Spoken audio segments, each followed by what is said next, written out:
I remember asking my father, who was a pastor, and of course I loved him dearly because he was my dad.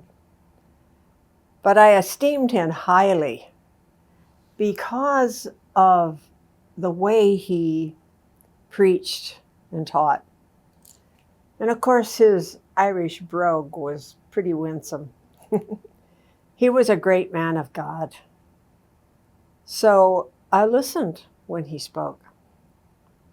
And sometimes I had questions. And I remember asking him at one point, how do you know that you're in the will of God? What does that feel like? Have you ever grappled with that? You think, am I in the right place? Am I doing enough? That's always on our checklist. Am I doing enough? I'll never forget his answer. It was so simple. He said, follow your peace. You might think, well, I don't know if that sounds quite right, but think about this. Does the enemy give you peace? No, he brings turbulence. He stirs anxiety.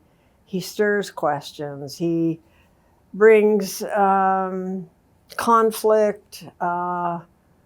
Sometimes he brings laziness. Sometimes he brings things that really don't help develop our walk with the Lord. It's quite the opposite. And the truth is, God's desire for you is even greater than your desire for him. And he is leading you in a way you may not always see or understand.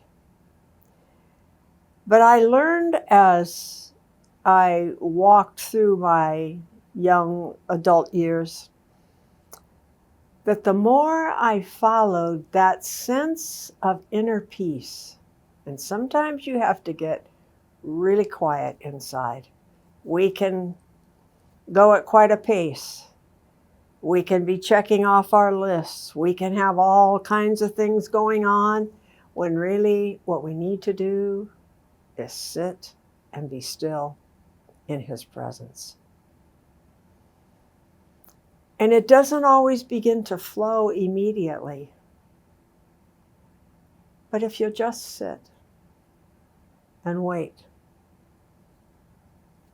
tell him how much you love him, how much you need him, how much you want him, that your life would be empty without him. Just court him the way you would want to be courted by your husband or someone that you cared about.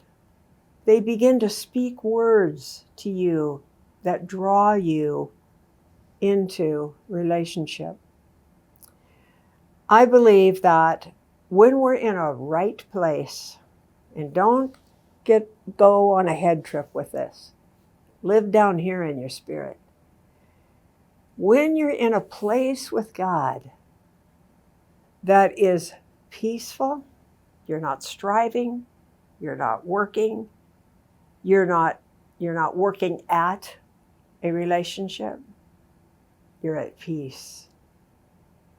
Because you believe what he has said in his word, that he will never leave you or forsake you. He will always be there.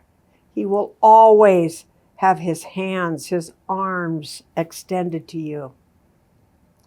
Once you step into that place of assurance and refuse to get anxious about, am I doing enough? Am I doing it right? Is he okay with how I'm pursuing him? Relax. Get quiet. Get still. Some of my very favorite times are just sitting quietly in his presence. I have a favorite rocking chair, big overstuffed rocking chair. And I love to just sit there with my Bible open on my lap and just revel in the sense of peacefulness and quietness that comes at a time like that. It's not in the activity of our soul. It's not always running. It's not being involved in everything. There's a place that's reserved just for quietness, just for that place of sharing love with one another that will bring a deeper measure of peace to you than perhaps you've ever known. Choose the way of peace, the way of quietness. He's waiting for you.